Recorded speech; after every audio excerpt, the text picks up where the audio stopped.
Bismillah, Alhamdulillah, wassalatu wassalamu ala Rasulillah, wa ala alihi wa sahbihi ecma'in, amma ba'd. Allah subhanahu rahmeti bilen kıskaça gana vaaz nasihat etip bitesim kile. Ул гыйлем алу һәм гыйлемнең фазилаты турында бәйле. Без беләбез, гыйлем ике төрле була. Һәрбер кешегә тиешле алырга гыйлем, ул инде акыйда белән бәйле, Аллаһ белән, диннең фарызлары белән бәйле. Һәм фардул кифая гыйлеме, ул инде әгәр дә бер кешенең турында гыйлем алмый икән, инде гөнаһы барлык җәмгыятькә, барлык шушы җирдә яшәүче кешеләргә төшәчәк. Әмма кагылып китик, һәрбер тиешле кешегә алырга гыйлем фардул айн дип атала, ул акыйда гыйлеме. Һәм ни өчен аны алырга кирәк? Әгәр дә кеше шушы диннең асыллары турында гыйлемне белми икән, ул шушы ниндидер бер шөбһәт аркасында хатланырга мөмкин, ниндидер куркыныч гөнаһларга батырга мөмкин, ширк дип әйтик, бидгат дип әйтик, зур гөнаһларга. Шунлыктан дөрес итеп намаз укымаска мөмкин һәм Аллаһ субханаһу ва тааля турында дөрес гыйлемне белмәскә мөмкин. Һәм асылда шушы динебезнең асылы турында гыйлем ул пәйгамбәрләрнең мирасы булып тора. Әгәр дә карап карасак, һәрбер кешенең бу дөньяда яшәгән нинди генә кеше булмасын, ул үзеннән соң бер мирас кала. Һәм шушы мирасны алучы кешеләр, алар варислар булып саналалар.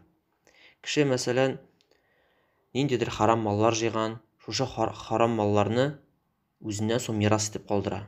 Һәм шушы мирасны алучы варислар шушы харам малларны кулланган булып саналалар. Әмма инде пәйгамбәрләрнең мирасы ул инде дөньяда иң яхшы мирас булып тора. Менә син шуларның варислары буласың килә икән, сиңа шушы диннең асылы турында гыйлемгә нык тотынырга кирәк. Шуны өйрәнергә кирәк һәм үзеннән соң киләчәк буынга, яисә якыннарыңа шушы гыйлемне таратсаң, инде син пәйгамбәрләрнең мирасын бирүче варис буласың һәм үзеннән соң дагы шушы мирасны калдыручы кеше буласың. Аннан соң кайбер кешеләр бик еш әйтәләр: "Минем вакытым юк гыйлем алырга. Мин эшлим, колхозда эшлимме, заводта эшлимме, эшмәкәр булып эшлимме. Минем гыйлем алырга бер вакыт та юк." Әмма бер галим шундый бер кызык иттереп мисал китерә: "Ярар, әйдә синең вакытыңны санап карыйк" ди. Ягъни бу гомумән барлык кешеләргә туры килә. Син мәсәлән эшлим дисең. Ярар, ничә сәгать эшлисең көнгә? Әйтик, 8 сәгать уртача алганда инде 8 сәгать эшлисең.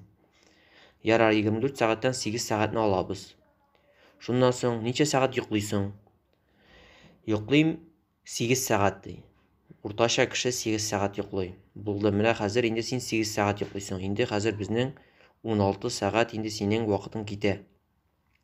Ярар, шуннан соң моңа тагын әйдә кушыйк 2 сәгать ашау, каядыр бару, кайту, кибеткә барумы. Моңа тагын 2 сәгать вакытың китә көн саен.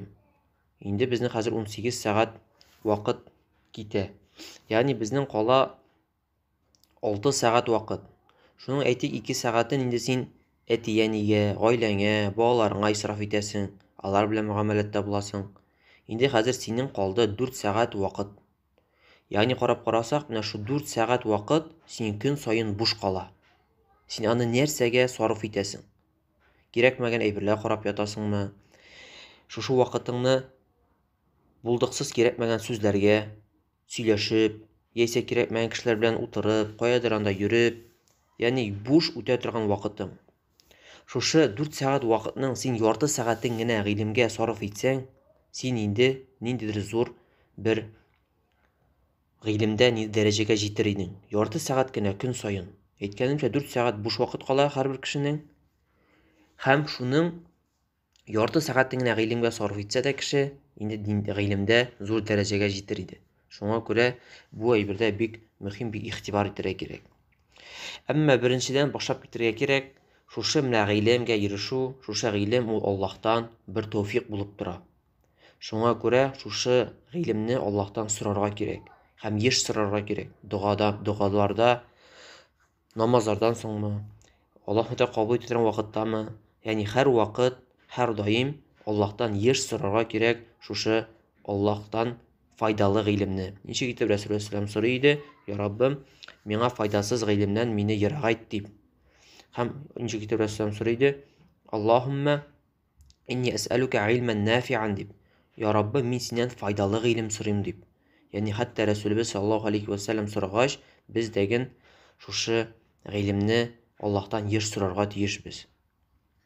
Икенчедән инде гыйлем алу Аллаһ каршында иң яхшы гыйбадәт булып тора. Фарыздан соң һәм тәүхидтән соң гыйлем алу иң яхшы Аллаһка якынайтучы гыйбадәтләрдән булып тора. Һәм әгәр дәген кеше шушы гыйбадәтне Аллаһ ризалыгы өчен ала икән, ул күпме әҗерләр алачак. Һәм шундый әйтем бар сәләфләрдә, тәүхидтә көчле булган гади кеше ялгышкан галимнәрдән дә көчлерәк дип. Һәм моңа нинди әсәр китерәләр?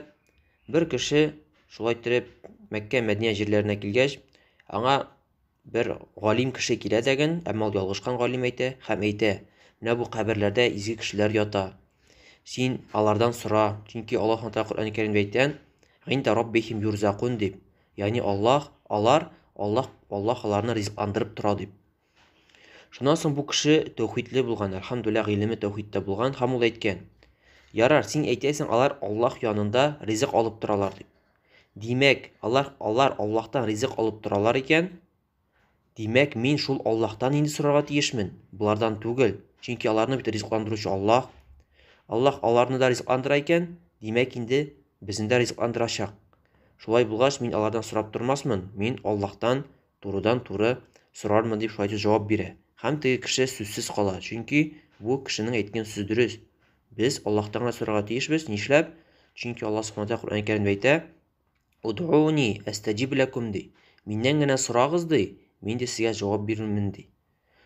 Һәр вакытта шушы доганы бер Аллаһтан гына сорарга тиешбез һәм шушы зур гыйбадәтне бер Аллаһка гына сарыф итәргә тиешбез. Ничек итеп Рәсүлебез саллаллаһу алейхи ва сәллям әйтә: "Ад-дуа хуа ал-ибада" ди. Чынлыкта гыйбадәтнең асылы ул дуа ди. Һәм өченчедән, шушы менә без ала торган гыйлем ул бәхәсләшер өчен түгел. Кемне үзеңне мин гыйлемле дип күрсәтер өчен түгел. Бу шулай ук Аллаһ ризалыгы өчен алынырга тиеш. Һәм нәрсә соң ул ният гыйлем алганда? Шушы сорауга Имам Әхмәдтән сорагач, ул җавап бирә. Гыйлемдә дөрес ният ди, ул беренчедән үзеңне гыйлемсезлектән, наданлыктан коткару ди. Икенчедән башкаларны наданлыктан коткару ди.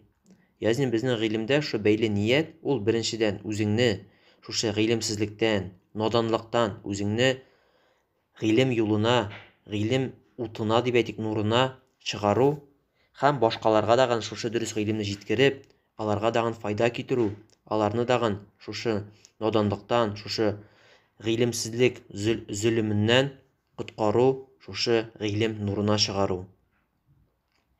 Һәм дүртенчедән Рәсүлебез саллаллаһу алейхи ва сәллям үзенең сахих хадисендә әйтә: "Мән юридиллаһу бихи хайран юфаққиху фид-дин" ди.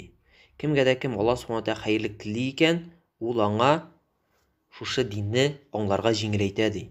Димәк, әгәр дә кемгә кем Аллаһ Субханаһу ва Тәгалә шушы динне аңларга җиңеләйтә икән, димәк инде Аллаһ Субханаһу ва Тәгалә сиңа хәерлек тили, сиңа яхшылык тили.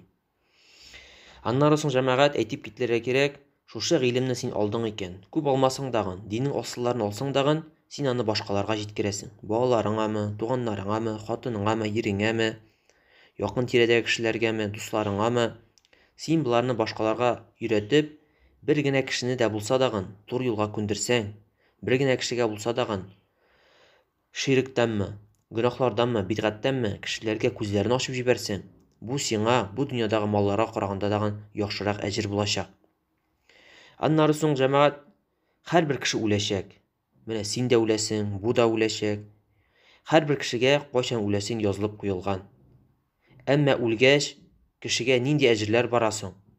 Менә шушы иң яхшы әҗерләрдән бу гыйлем тарату. Син шушы гыйлемне, ул күп булмаса дагын, диннең асылы булсынмы, Аллаһ Субханаһу ва Тәгалә турындамы, тәүхид булсынмы, ширк турында аңлатып кешеләрдән, алардан ерак булсын өченме?